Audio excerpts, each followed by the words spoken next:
Oh shit, hi, you came back. I didn't expect this. I didn't expect you to come back. But, have a seat. Have a drink. There are drinks in the cupboard. You could have a grape. You could have, I don't know, an orange. You can't have the apple though. I like the apple. If you take the apple, we're gonna have problems. The design I want to talk about today is one of the most influential designers from Japan, in my opinion. The brand and person I want to talk about today is Rei Kawakubo of Comme des Garçons. I promise I'll get better. You'll have to bear with my voice and my editing now, but if you stick for the ride, I'll buy a Bentley. You know what I mean? So yeah, fuck with your boy. So Rei Kawakubo is a fashion designer from Japan. Notice I did not say Japanese fashion designer. Why, you may ask? It sounds like the same thing. No, it is not. I'll get to that later on. So she was born on the 11th of October 1942 and is the eldest of her siblings. She attended the Keio University where her father worked at the time, and there she studied fine arts and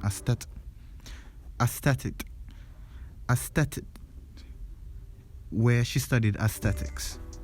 After graduating university, she worked in an advertising department for an acrylic and textile company by the name of... Holy f... I cannot pronounce this. I'll put it up now. Yeah, she quit that job in about 1967 and began working as a freelance stylist. In 1969, Kawakubo started to sell garments under the Comme des Garçons name, and she would try to sell these clothing or these pieces to various Japanese stores, in Japanese stores. Yeah, at that time, her clothing defied the norms of what a woman's fashion was known to be. I mean, she still does, but that was the first breakthrough that people were seeing this in the culture of Japan. She wasn't using the typical hentai pink. She was using black, a lot of black, and her clothing wasn't restricted and squeezing. It was free, it was loose, it was comfortable for the woman, and was different. It was a fresh taste. How does taste be fresh? The name Comme des Garçons is actually French for like boys. So if you like Comme des Garçons, then by the law of association, you... Ha! Gay! The name for the brand is actually said to be inspired by this French singer from the 60s by the name of Françoise Hardy. Probably pronounced it wrong because we've been through this. I am not French. So basically, one of his songs in particular, he spoke about he illustrated this life of this woman, and she was doomed to live alone because she couldn't find love when all around her she was seeing love, because she lived in Paris and love is in the air, love is in the fart. So she saw love everywhere, but for some reason she couldn't find love. Sound familiar? Yeah, you loser. Anyway, even though she was selling garments under the Comme des Garçons name since 1969, the brand was only established in 1973, and not too long after, she had her first store. And in 1978 is when she opened up the men's line, which had men's clothes. I guess that's like self-explanatory, but with Comme des Garçons, her gender lines where the clothing are concerned was kind of skewed. So one garment wasn't feminine and one wasn't masculine. It was more like a gray area, but whichever, to each his own. From the 1970s to 1980s, her supporters at this time were beginning to be known as the Black Crows, and the Black Crows were synonymous with Rie Kawakubo, as that was the name given to her supporters. And this was because of her, use of black, raw hem, and her anti-fashion aesthetic. Quick note, anti-fashion is not like what you think. It's not Steve from accounting with the grey slacks and the red polo.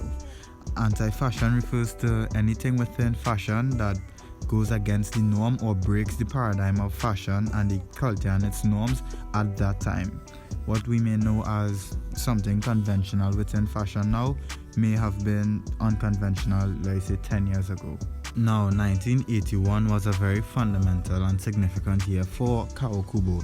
This was the year she had her debut show in Paris, and the debut show was entitled Lace. She shifted the entire paradigm of fashion at that time, exposing a new avenue of fashion that have never been explored, especially by European fashion at that time. She came with this raw, dark, very cut and sew, torn hem designs that, you know, amazed the whole industry.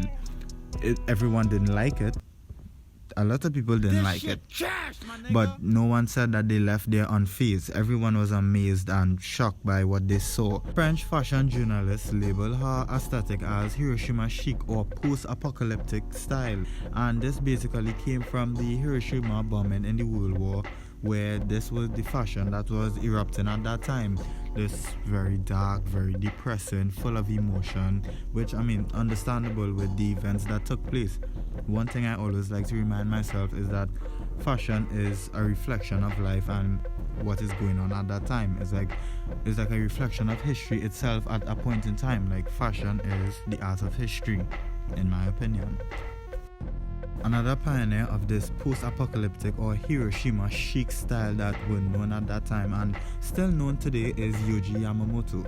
Yohji Yamamoto is a designer that actually at one point in time had a very strong professional and romantic relationship with Rei Kawakubo. They still up to today have a lot of collaborations together. Despite being mostly known for her post-apocalyptic style, Kawakubo's artistic diversity is quite ranged, and you can see this in many of her collections, where every collection is rather different from the other, where she explores a new theme and gets into a new concept. Yeah, she likes to experiment with fabrics and shapes, and she loves augmentation of the body, is what I would like to assume from, you know, an outsider's view. Kawakubo had an interesting way of viewing her collection, viewing her art, you could say. She believed that she did not make clothes, she more made, you know, art, she made fashion. And you could see this in her collection because a lot of her pieces aren't actually wearable in the real practical world. It isn't wearable. You can't wear anything from her bump or lace collection to work, but more so her pieces represent raw feelings of emotions, raw expression itself, and she believes that her pieces come from a place of unhappiness or comes from a place of despair. In Japanese culture, that's referred to as, I believe, a hungry spirit.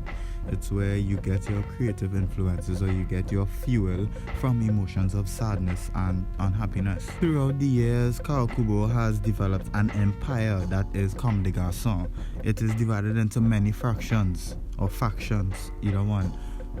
First there's the Dover Street Market, which is a separate entity to some extent.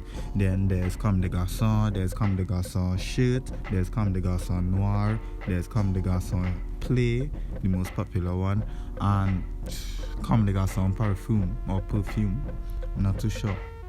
I could be saying both wrong. I would not be able to get into all the parts of Comme des Garçons, like the play, the noir, the shirts, the perfume, because of how long the video already is. So I will probably save this for another video where I talk about that aspect of Comme des Garçons. And yeah.